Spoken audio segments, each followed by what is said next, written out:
Hey guys, Rob here with McDojoLife. In today's McDojo Breakdown, we're going to talk about a martial arts instructor in India who really goes knuckles deep into his work. Let's check out the video, then let's break it down.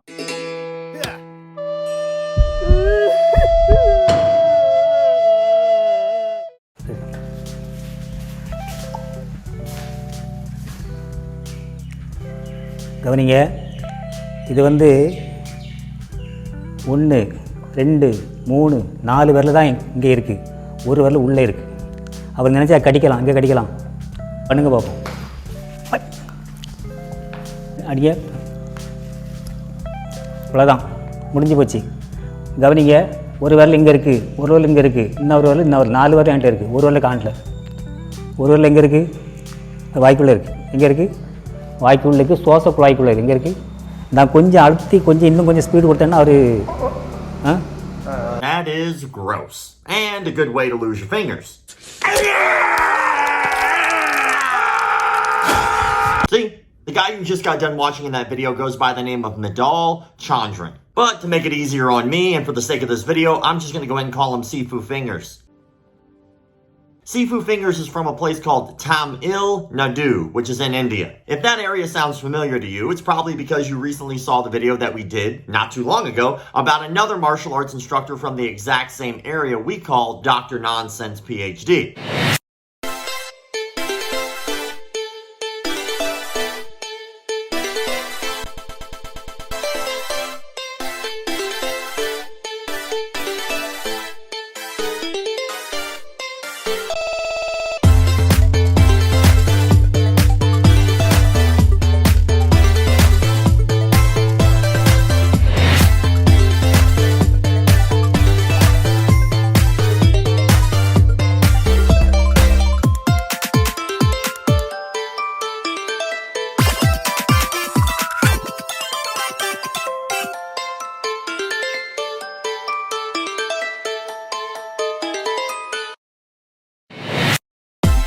You could probably tell from that video why we call him Dr. Nonsense PhD. There must be something in the water in that area of India because it's producing a lot of crazy martial arts instructors. Now back to Sifu Fingers. According to his Instagram and his YouTube channel, it says that he has over 40 years of experience. Now 40 years is a lot of time fingering people in the mouth. The art that he claims to have 40 years of experience in is actually an art called Varma Kalari, also known as Varma Kala. If you're not familiar with that art, I actually found an article that explained that art very well, and it stated this: mysterious but believed to be powerful, Varma Kala is an ancient art, an immense knowledge of martial art and esoteric healing art from Tamil Nadu in South India.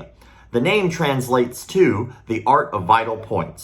By using this art, one can be healed or harmed by using vital points in one's body. So basically, it's just a pressure point art. Whenever I show these particular clips from this particular art, a lot of people mistake it for another art called Kalari Payattu, which some believe is the oldest martial art ever, but I take that with a grain of salt. A quick rundown of that art states the following: practitioners of Kalari Payattu possess intricate knowledge of pressure points in the human body. Now you can probably see why people confuse these two arts because they're almost identical.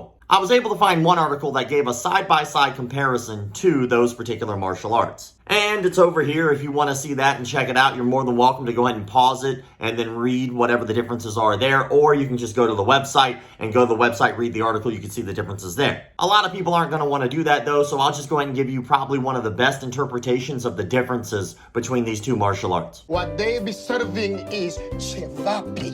What do you serve here? We serve the kebapi. Kebab. What is the difference between kebapi and chebapi? We are here.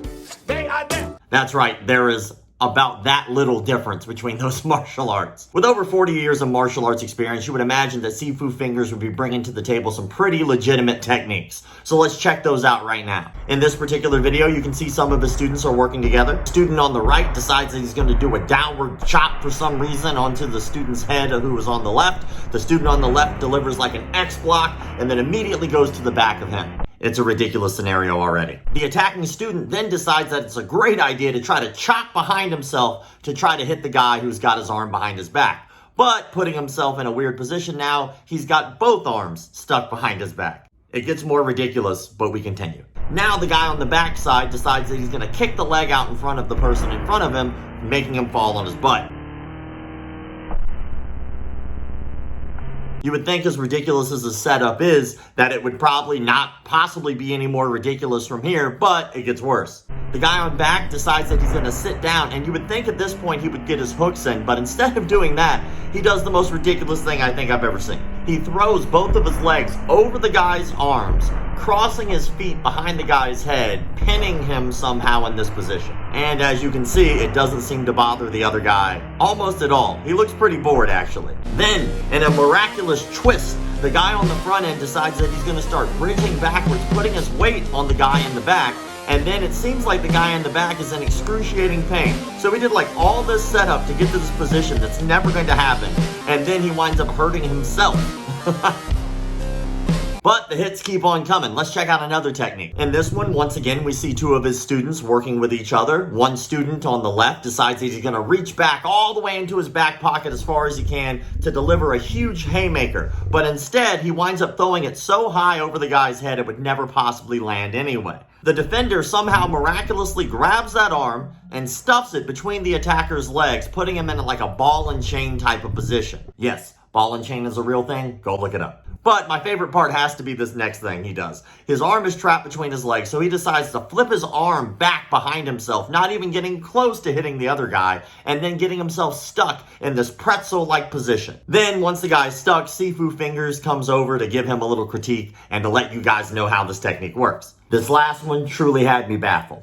The attacker on the left takes a big old slap one more time, but when he reaches back, as soon as he goes to move his body, the defender ducks so early that the attacker could have just changed the direction of his attack. I mean, he ducked before the attack even really happened at all. Then as he stands up, somehow he magically grabs the arm midair. And then the next part is this weird Kama Sutra type position that he puts himself in that isn't an Americana, and it's not a Kimura. It's just like what I would call like a Ricky Bobby technique because he doesn't know where to put his hands. I'm not sure what to do with my hands. All he really has to do is swing his arm under, turn, and take the back. I mean, there is no real technique here. And then to finish it off, somehow, for some reason, he just falls over. You can't make this stuff up. These people are literally just pulling stuff out of thin air to teach people, and it is ridiculous. I think it's time to rate this guy. Between the ball and chain technique, the bad grappling, the pressure point nonsense,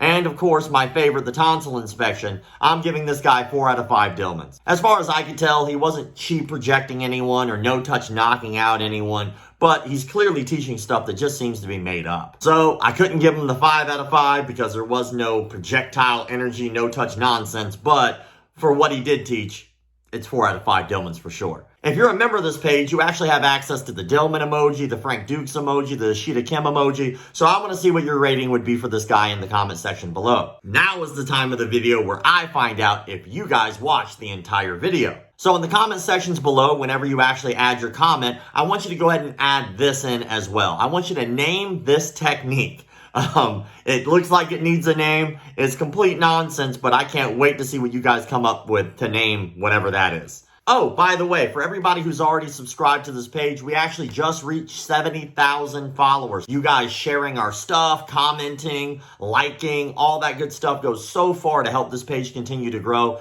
And I truly appreciate that from the bottom of my heart. I had to add that in at the end of this video. Next stop, 100,000. So hopefully we can keep sharing this stuff around and hopefully you guys keep enjoying the content. As always, thank you all for the likes, comments, shares, subscriptions, and all that other crap people online tell you to do. Keep the martial arts legit. Things just haven't been the same. Living strange since my baby joined that dojo. Joined on McDojo. Now she tries to spot